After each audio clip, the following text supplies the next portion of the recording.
Você está ouvindo o podcast Igreja Rumo à COP30, uma produção da Articulação Nacional da Igreja para a COP30 e do Mais Brasil. Aqui, conectamos fé, juventude e o cuidado com a casa comum. Olá pessoal, sejam bem-vindas e bem-vindos a mais um episódio do podcast Igreja Rumo à COP30. A gente está junto nessa caminhada que une fé, juventude e compromisso com a casa comum rumo à maior conferência climática do planeta. Eu sou Guilherme Freitas, comunicador da Rede Naciara de Juventude Mais Brasil, e te acompanho hoje nessa escuta que também é um convite à ação. No episódio de hoje a gente conversa sobre como a igreja no Brasil tem refletido e se organizado diante da crise climática, especialmente por meio da articulação Igreja Rumo à COP30. E para essa conversa eu tenho o prazer de receber duas figuras ilustres e muito importantes aqui. O padre Dario Bossi, que é missionário comboniano, italiano, ele vive no Brasil já há cerca de 20 anos e atualmente coordena a rede ecumênica latino-americana Iglesias e Mineria e atua como assessor da REPAM, a Rede Eclesial Pan-Amazônica, com foco no eixo de direitos humanos. Ele participou como padre sinodal no Sínodo para a Amazônia e também assessora a Comissão Sócio-Transformadora e a Comissão para Ecologia Integral e Mineração da CNBB. Ele também é mestrando em Teologia Sistemática Pastoral pela PUC-Rio. E a nossa segunda convidada, a nossa querida amiga Jaqueline Bertoldo, ela que é advogada, doutora em Direitos Humanos e Cidadania pela Universidade Federal do Paraná e mestre em Direitos da Sociobiodiversidade pela Universidade Federal de Santa Maria. Atualmente, ela integra a Secretaria Executiva da Articulação Igreja Rumo à COP30 e desde 2015 atua na defesa e promoção dos direitos das pessoas migrantes e refugiadas. Padre Dario, Jaque, que alegria poder estar aqui com vocês. E para a gente começar a nossa conversa, queria que vocês dessem um oi para o pessoal que está nos escutando. Olá, Guilherme, um prazer estar aqui com vocês. Saudação a todas e todos que nos escutam. Oi, Guilherme. Oi, pessoal de casa. Uma alegria estar aqui com vocês. Muito bem, muito bem. Para nós começarmos, eu queria pedir então que vocês apresentassem assim brevemente, contassem um pouco quem são vocês e principalmente o que despertou esse envolvimento com essas causas da ecologia integral. Jaque, vamos conversar com você? Beleza, pode ser. Então, minha caminhada, começa na Pastoral da Juventude, há vários anos atrás, onde me envolvi com a temática das juventudes primeiro, mas depois, muito daquilo que essa caminhada despertou em mim foi justamente para continuar essas atividades, na universidade. Então, a partir das pesquisas, na direitos da sociobiodiversidade, depois nos direitos humanos, eu me envolvi muito com o tema da ecologia integral, também a partir da ideia, da migração, do refúgio, que é uma pauta que eu atuo há muitos anos. E aí, a gente vai percebendo muito como essas pautas, elas são todas atravessadas. Hoje a gente não pode falar em ecologia, de uma forma desconectada, da política, da economia, dos direitos humanos, do direito internacional. São todos desafios que nos colocam aí a pensar soluções a partir dessa interconexão, E por isso hoje também estou, então, na Secretaria Executiva da Articulação Igreja Rumo à COP30, fazendo esse trabalho, junto com as comunidades, junto com os regionais, junto com os povos, rumo à COP30. Maravilha, Jaque. E o senhor, Padre Dario, conta um pouco pra gente quem é o senhor, de onde veio e como se envolveu com essa temática da ecologia integral. Pois é, eu tive que aprender a viver no Brasil quando cheguei, faz uns 20 anos, e foi uma aprendizagem muito rica e também muito desafiadora. No começo foi na Zona Leste, na periferia de São Paulo. E lá, imagina, o contexto foi mais com respeito a todas as situações de violência, acompanhava particularmente jovens, adolescentes. Depois, numa segunda experiência, eu fui para um lado bem diferente, que é o interior do Maranhão. Mas o que acontece? Lá eu era pároco, mas numa região fortemente atingida pela poluição siderúrgica e pelo ciclo de mineração, porque por lá, a Ceilândia e todo o corredor de Carajás, passam os trilhos da maior mina de a céu aberto de ferro no mundo, que é a mina de Carajás, da Vale. Então, fui meio que forçado a entrar nesses desafios socioambientais e fiz a conexão entre as periferias urbanas e os desafios do campo. Entrei numa rede chamada Rede Justiça nos Trilhos, depois fundamos a Rede Igrejas de Mineração, e, enfim, entramos nesse campo que me levou depois também a participar do Sínodo da Amazônia e aprender muitíssimo com os povos que resistem frente aos impactos socioambientais. Legal ver que os nossos convidados aqui são de peso e importância, não só sentimental e emocional pela amizade, mas também de experiência de vida e de vivências também dentro do ambiente eclesial. Pessoal, recentemente, os cardeais e os concílios episcopais do Sul Global entregaram uma carta para o Papa Leão XIV, expressando um pouco a posição política da igreja dessa região do mundo, né? Sobre essa questão da COP30 e desses assuntos que fala e toca especificamente de uma ecologia integral, que é um tema que foi muito enfatizado e abordado pelo nosso querido e saudoso Papa Francisco. Alilário, eu queria assim, que o senhor comentasse um pouco para a gente quais foram os principais temas que foram abordados nessa carta. Primeiro dizer que estou muito impressionado pela capacidade da Igreja do Sul Global se organizar frente a um desafio tão grande como esse da COP30 e, de modo conjunto, estamos falando de 3 continentes, chegar a definir uma posição comum. A situação é tão grave, tão urgente, que as igrejas, mesmo em suas diferenças, conseguiram definir que há um desafio comum e que temos que também enfrentar de modo conjunto. Então, a entrega simbólica ao Papa representa um pouco isso, também um chamado de atenção à Igreja Universal para se dedicar a isso. O documento recolhe em si tanto denúncias como uma dimensão de anúncio, de esperança, e também uma dimensão de compromisso. As denúncias, claro, falam principalmente do colapso climático, quer dizer, do ponto de não retorno, rumo ao qual estamos correndo com uma rapidez espantosa. Falam de quanto as soluções que estão se buscando a esse colapso são soluções insuficientes e, pior, falsas, quer dizer, criadas por interesse. Tem gente que criou o dano, é o capitalismo e esse modelo arrogante de economia que mata, que criou o dano ambiental e agora conseguiu encontrar mecanismos para lucrar em cima de supostas reparações, que não vão consertar nada a não ser a capitalização de novos lucros para estes grupos elites de poder. Então, essa é a denúncia principal que o documento traz, mas traz como esperança a questão que a história do clima muda a partir dos territórios. E esta aliança da Igreja junto às comunidades que defendem a biodiversidade, os projetos de vida, economias locais e uma relação integrada e integral com o território, é isso que vai, de fato, garantir um clima e uma preservação da criação inteira como Deus quer, né? Esse é o anúncio, porque é um anúncio que se faz também compromisso. E a igreja dizendo, isso eu quero assumir. Não é um acaso que Jaqueline pode testemunhar, estamos fazendo também muitas pré-COPs nos territórios, exatamente para incentivar quem está lá nos territórios a assumirem esses valores declarados em documentos oficiais e transformá-los em processos encarnados. Finalmente, Guilherme, o documento define algumas questões essenciais que precisamos defender rumo à COP30. Por exemplo, se posiciona contra o extrativismo, contra a questão da extração de petróleo, ainda mais na Amazônia, né, que é o lugar mais sensível e delicado, contra a mineração, sobretudo esta mineração nova, que está sendo justificada, entre aspas, pela necessidade de criar novas formas de produção energética, né? As famosas e chamadas energias limpas, que na verdade são muito sujas porque deixam um impacto nos territórios pela mineração extremamente violento. Então, o documento diz, não dá para pactuar com essas questões, é outra a transformação.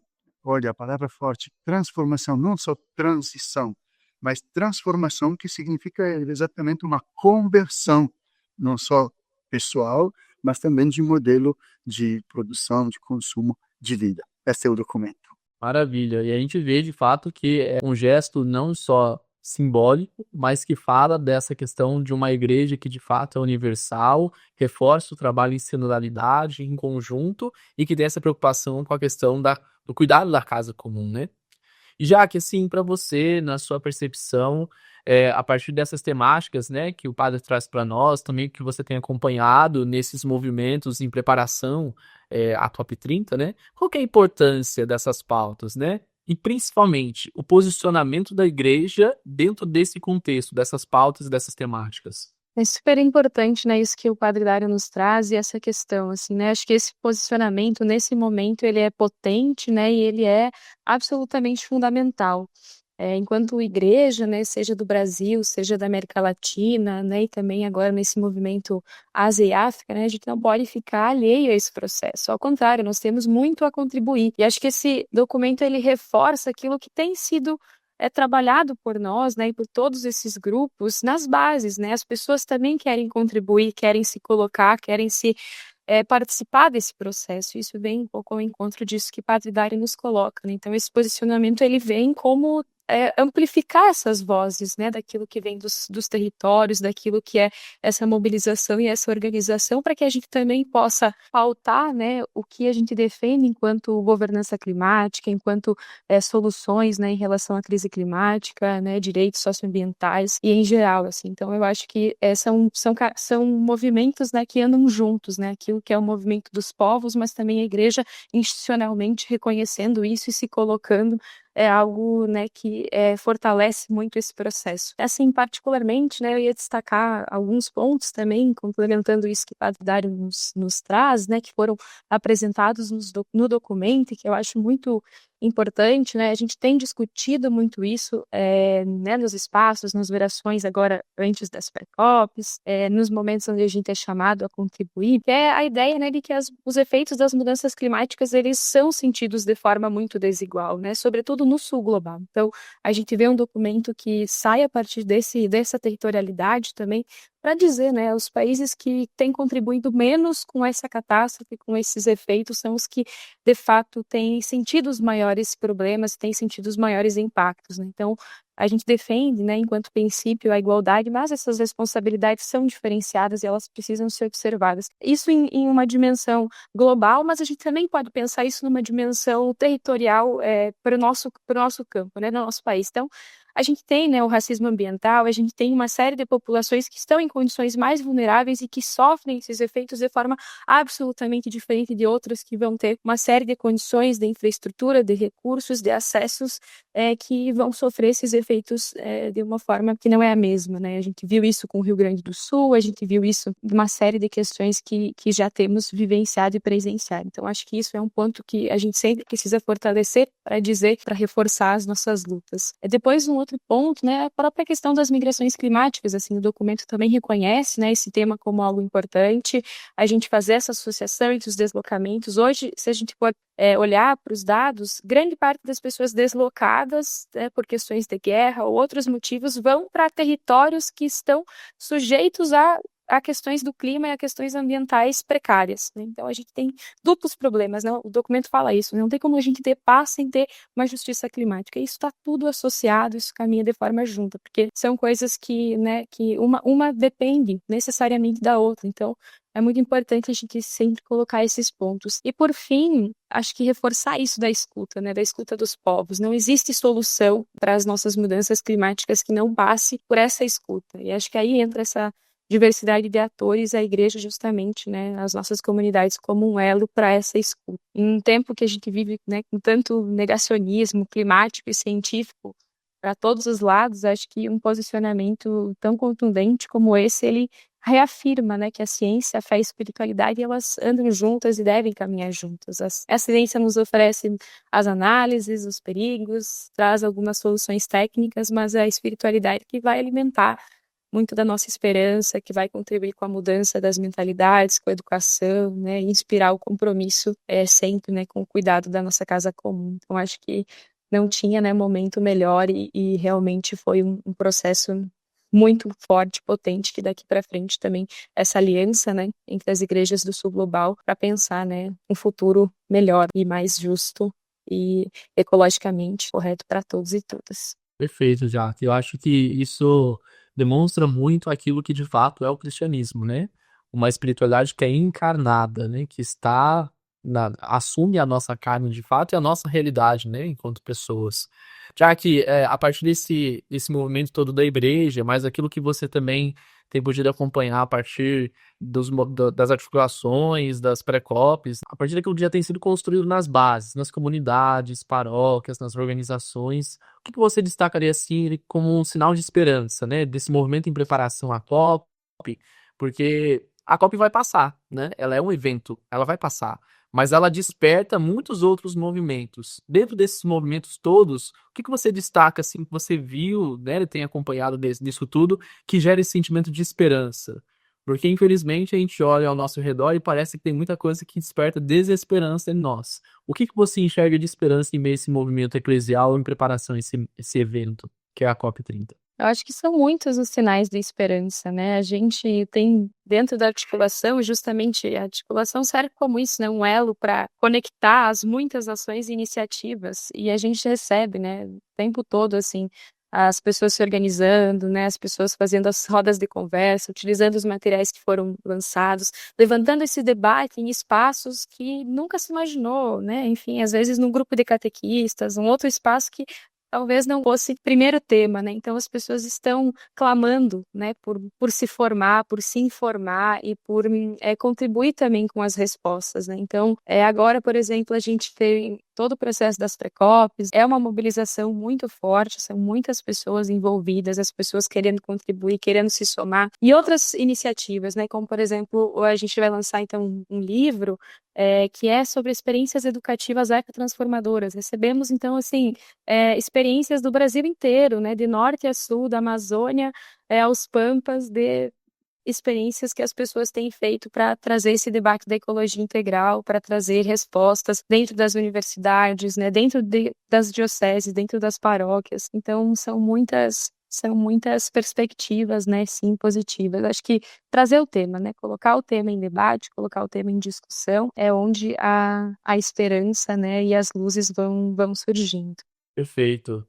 Quadridário, eu ousaria dizer que esta carta, né, que é apresentada ao Papa, também é um sinal de esperança, como vocês traziam, né, de mostrar esse movimento todo. Diante também desse sinal de esperança, desse movimento que a gente vê da Igreja do Sul Global, em preparação a esse evento que é a COP30, o senhor que tem essa vasta experiência de vivência, acompanha vários processos, que mensagem o senhor deixaria assim como uma inspiração para quem deseja se comprometer com essa causa e fazer dessa mobilização da fé em defesa da casa comum? O que o senhor diria para essas pessoas? Olha, o documento apresentado ao Papa, que também faz um eco à encíclica Laudato Si, que celebra 10 anos agora, ele toca também num ponto que, ao mesmo tempo, é um desafio pessoal, comunitário e coletivo, que é o tema da sobriedade feliz. Esse é um tema que me parece muito interessante, porque o estilo de vida sóbrio é aquele estilo de vida que vai na contramão do consumo, de um consumo que está nos consumindo e que está consumindo o planeta.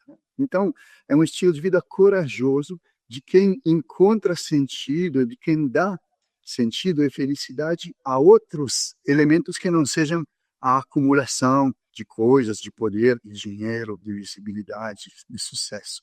Então, essa é uma mensagem super interessante porque é transversal. Eu posso assumi-lo como pessoa, e nisso posso ser testemunha contagiosa para outros, mas posso também assumi-la como comunidade. Pensemos aqui as nossas comunidades cristãs. O que significa ser uma paróquia sóbria, por exemplo, né? Em todos os sentidos da vida, né? Uma paróquia anticonsumista, né? Mas isso também é um desafio coletivo, que modelo econômico, né? Que não dependa desse nível disruptivo, transtornante de consumo, né? de dependência do capital, né? Então, quais outras economias, né? O Papa Francisco nisso era muito lúcido, porque trabalhou a dimensão econômica, cultural, educativa e a dimensão religiosa.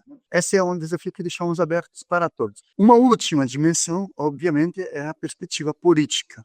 Palavra difícil, que muitas vezes é uma palavra que distancia, mas que, na verdade, representa a nossa participação, né? O nosso compromisso em pensar e fazer acontecer uma sociedade diferente. Isso está em nossas mãos, precisamos assumi-lo, e assumi-lo coletivamente. Diria que a campanha da Fraternidade sobre ecologia integral nos ajuda em todo esse itinerário que o Papa Francisco inspirou. Maravilha, maravilha. Que alegria, Jaqueline, Padre Dário, poder ouvir vocês, conversarmos um pouco, partilhar essas experiências.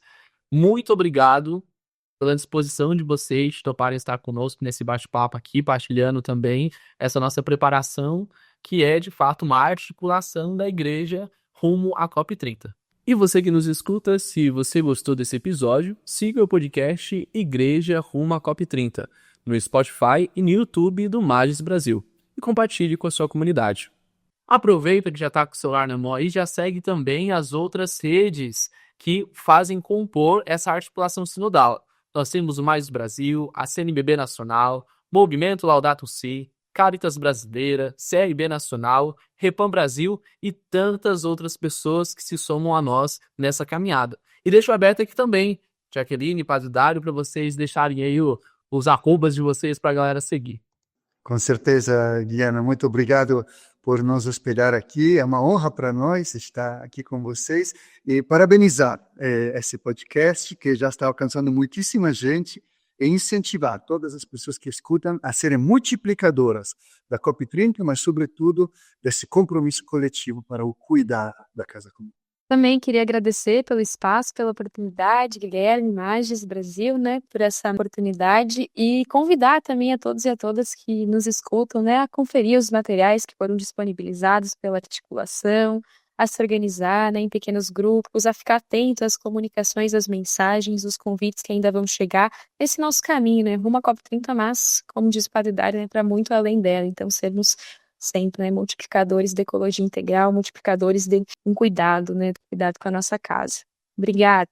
Jaqueline e Padre Dário, muito obrigado a todos vocês também que nos acompanharam até aqui nesse episódio. Nós nos encontramos no próximo episódio do podcast Igreja Rumo à COP30. Um abraço e até mais! Igreja Rumo à COP30. Juventude, fé e ecologia integral em movimento.